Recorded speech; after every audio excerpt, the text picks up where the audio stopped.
Zerg. Protoss and Zerg is actually one of my favorite matchups, Rance. Can you guess why? Because you play the Zerg and you win a lot? No, it's actually because I get to see bugs on fire.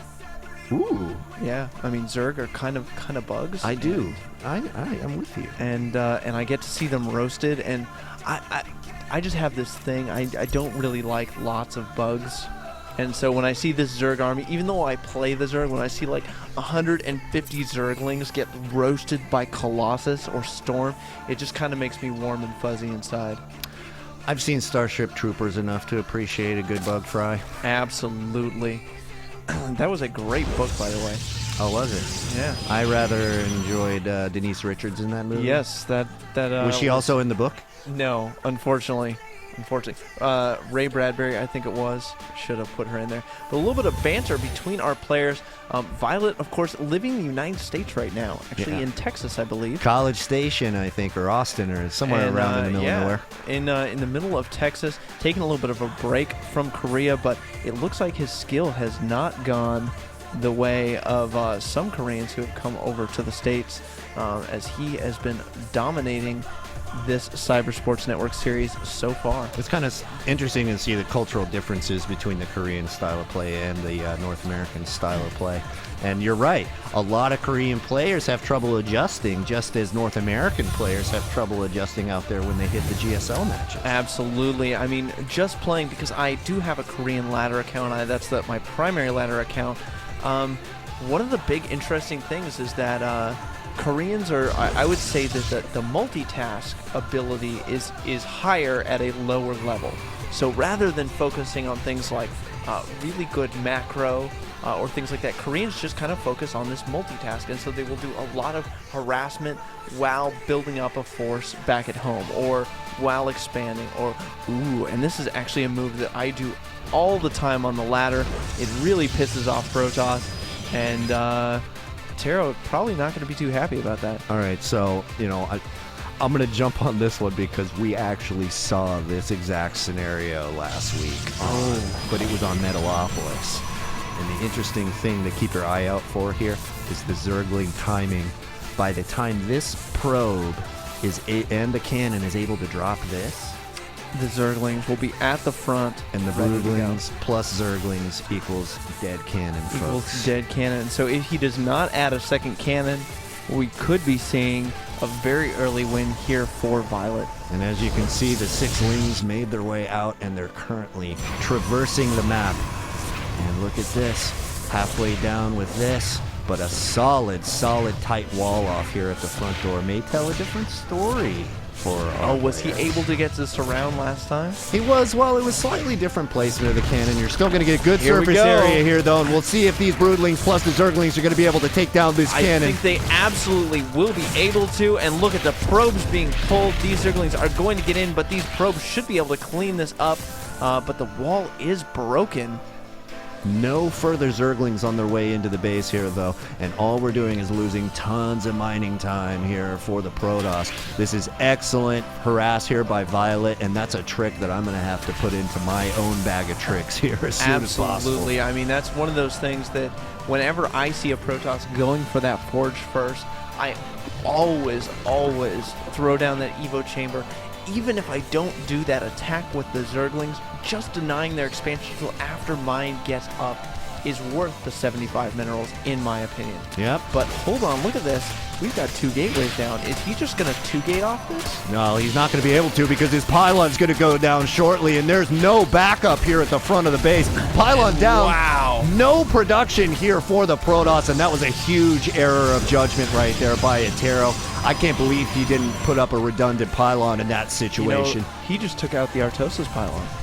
Is that what pylon that is? That's what pylon that is. If there's only one pylon powering all of your important structures, it's called the Artosis pylon. I thought it was called my pylon. That's what I do. Okay, so meanwhile, with all of this harassment going on at the front of the base, of course, viOLet's going to be able to expand and transfer plenty of drones over. Let's just go ahead and take a look at the income tab here for a second. 11 workers ahead already. 33% ahead in workers alone. And look at this, still dealing with the Zergling harass out back. is the Protoss player. Attero is totally hating it right now, Gwin.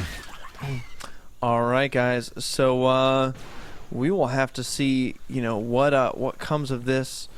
Will Attero be able to make something of this? I mean, he still does not have an expansion. His forge isn't even powered.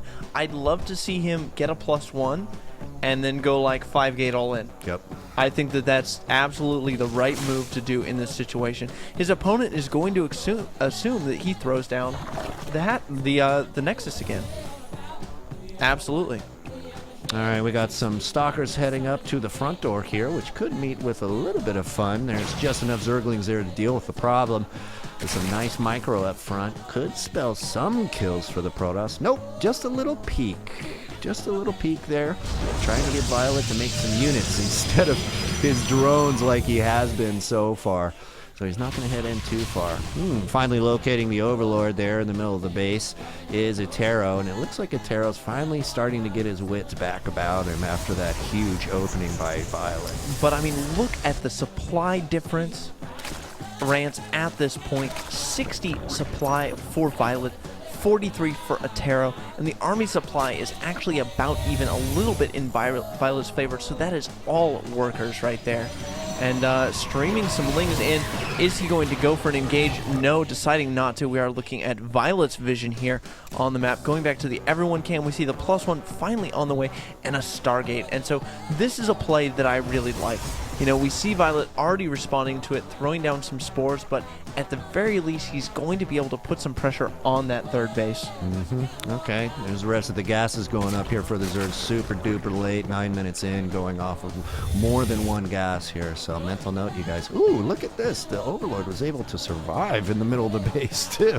Well, I mean, that Overlord is actually what's on considered high ground, so he can't be seen by any of those units. It's kind of one of those funny... Ooh. Can I do the fancy? You can. Look at that. Cannot see the Overlord. The Overlord can see quite a bit, but he should be able to take that out with that Void Ray that's coming out now. All right. Yep. Void Ray started there by the Protoss, and it looks like Zerg's just going to go ahead and patrol around a little bit, look for any kind of special shenanigans while he's waiting for his Stargate to fill up. We've got a couple more gateways in production, and it looks like Attero has halted probe production, at least for the moment. No, continuing that again. So a little bit of a halt there. Cut a few probes to get those Void Rays and those 2 gateways out. The +1 weapons finishing up for Protoss, and Hydralisk Den on the way for viOLet. And this is a choice that normally I would say I absolutely like the Hydralisk play in this situation, but when he has this much of a lead, I think that a better way to deal with this type of aggression is just to put pressure on your opponent. Because if there are, say, 40 roaches at Attero's front door, he really can't afford to have his Void Ray anywhere other than at his front door. All right, we saw in the previous weeks Attero likes to deny additional expansions with these Stargate units. Unfortunately, viOLet already has his third cooking like crazy, and that may not be a very good plan for him. You can see the range extension upgrade here for the Hydralisk has begun and is about halfway completed. It looks like Attero is going to do an all-in similar to what you were describing there, Gwin. He's got lots of gateways up. You can see the 4 additionals have completed in the main base. So we're up to 6 gate with the Stargate and a +1 to attack. We will have to see. I mean, off a 2 base, I don't really consider this a full all-in out of Attero. It will depend on whether he is planning on doing expansion after that. But it looks like viOLet going to be able to clean this up pretty easily. Those Hydralisks doing a great job in this matchup. Of taking out those gateway units. Hydralisks are great against gateway units, and of course, Stargate units just kind of die to Hydralisks. Oh yeah, and die they did, as the air units are going to have to try to escape as quickly as they can. Let's check out the army and drone tallies here following that little skirmish. 69 army to 20 for viOLet, and I think this is what we call a little friendly Zerg smackdown taking place on this map here, Gwin. I mean, definitely look at this. viOLet transitioning into the Spire is going to get some of those Corruptors out. Would not be surprised to see him throw down an Infestation Pit and go straight for Hive. He has his 3 bases. He is taking a 4th would love to see a transition into Hive Tech immediately. Also cleaning out the gold location here is the Zerg, and viOLet is just completely on top of his game right now. We see a couple of Void Rays can head out and try to deny this fourth. And this is something that Attero has done before. He'll set him on a little patrol move here from these positions just to constantly deny those fourths. You can see already having a great effect there as the Zerg's forced to turn around from his original plan. But viOLet, he's got everything covered, doesn't he? Because he's just like, okay, you don't want me to have that base? I'll just take the gold fourth then. Yeah, I mean, really, what can Attero do in a position like this? It's going to be so hard for him to deal with, you know, with something like this, and the Voiders really just don't do enough damage quickly enough to deny a fourth or a third before the Hydralisk can get there, even off creep. Yeah. Hydras make it in and save the day and leak only one Void Ray in, and that one's getting plenty low and going to get dropped by that Queen there. So we have viOLet about to pop it to 5 base now to Attero's 2 base, and starting to get a little ugly out there. Attero is actually now going for Storm, and I'm a little bit surprised to see him moving out before he's got Storm finished. You know, Storm is one of those things where we've seen that viOLet is actually very Ling heavy, and Storm basically just kills Lings. Like, there's not really anything the Lings can do about it, they just sort of die. And so I would like to see him wait until Storm has finished. Looks like he's trying to establish a third, but this could be really dangerous, splitting up his force, because Zerg units are so effective in counterattack pass. And look at this, some Zerglings making their way into the main, it looks like, or some Roaches maybe, in the main mineral line.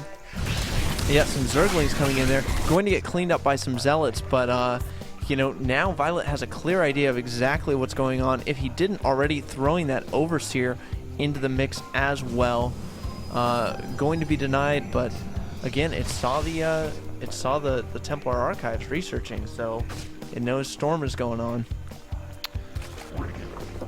Macro hatchery in the middle of the base there, and now we see viOLet living the life of excess. Almost 3K in the bank mineral wise, and 1,500 to 2,000 gas is going to make it possible for viOLet to completely attack and lose one entire army and fill it up again. We see some Zerglings coming in now to the 3rd position, and they didn't stay around long enough to do much damage there, but that was some tasty scouting there for the Zerg. Well, not only that, but again, I mean, he's sneaking more Zerglings into the main at the same time, and if you noticed, Attero tried to move out. viOLet counterattack stopped the move out from happening, and Attero had to pull back or risk it losing his 3rd, and he really can't afford to lose his 3rd at this point in the game if he wants to come back. But hold on, I see 9 Corruptors in production and a Greater Spire. Well, I guess we know what's coming eventually, folks, but we'll see if the game even lasts that long, if he makes it long enough to build some of those Brood Lords there. Maybe. Storm going down on some of that Roach Hydra, doing a decent amount of damage, but we'll have to see, was it enough? The Zergling counterattack at the 3rd happening, you know, again, taking out a lot of those probes, and look at those Zerglings on hold position. Are they blocking? No, they're just in hold position so that they will not attack and attack the things that are in range of them, which was those probes. Nice. All right, huge force here by the 5th base of viOLet, and he's just going to hang out now, isn't he? Let's check out the upgrades here. I think there are 9 Brood Lords in production. Oh, and all of the land units here are 2-1 as well. When you compare it, 1-1 for the Protoss here, it's not going to be very close. Huge Storms going down, some great force fields, isolating a lot of those Hydralisks, and this Roach Hydra forces actually should be pretty easy to clean up for Attero. Decided to pull back because there are some spine crawlers there, but there's 3 more Brood Lords in production now. So I really think that viOLet doesn't even care at this point. He's just like, I'm going to free up supply so that I can make 60 Brood Lords and then just go kill you. Like he did last week. Should I get my Star Wars soundtrack ready this time? I don't know about that, Rance, but we do see a mothership in production, actually. So if there is any way that you can deal with Brood Lords, it's by making units that they can't hit. Like interesting. Motherships. A little air-to-air action. I like it. Well, I guess if there was one hope, it would be the stealth underneath the mothership. It would be the and mothership. The air of the mothership, yeah. Because Yo Mama ship's so fat it cloaks the expansion and the main. Oh, what? Yo Mama StarCraft jokes? Are you kidding me? I haven't heard any of these. It just happened. That was meta beyond belief. But look at this. viOLet up to 211 supply of 200. Now, of course, that's a trick you can do where you take a bunch of your drones, make spine crawlers, make units, and then cancel the spine crawlers, retaining your economy, but also having more than 200 food. Oh boy, this isn't quite as big as last week, folks, because he had a full 24 Broodlords heading out, but this is damn close, and this one's going to be ended shortly here, Gwin. I think you are right. I don't even know what I'm watching at this point, but man. Mothership comes out! Mothership at just the right moment, and he is going to have to pull back with those Broodlords. That was some absolutely clutch Mothership timing right there. I don't even know how to describe how amazing that was. Oh, wow, yeah, the timing itself was great, and now we're going to see how many more storms can be brought out against this invisible force here. Look, the Broodlings don't have anyone to attack, but wait, no, it's actually the Templar being attacked right now, and oh, wow, only 2 of them remain. No, is there 4? 2 of them are very close. 4 still out, but I mean, that Mothership doing a fantastic job of basically keeping that army alive, and Broodlings last a really long time. I like it. Thought about it. Wow, that was pretty sick strategy there. But what are we going to do about these Broodlords, Gwyn? I don't think that there's an answer to this yet, especially with Corruptors coming out now laying some smack on that Mothership. Falls. I don't think that this is going to last much longer. This looks like the end for Attero. He's at half the supply of his opponent. Yeah, and you can see the crackling upgrade has started, as well as +2, +3, and whatever the it is. Ultralisk Cavern. Oh man, yeah, it's all but not here for Attero. A nice play with the Mothership, keeps him alive for an extra couple minutes in that situation, Gwyn. Lay some thoughts down on what you just saw there, buddy.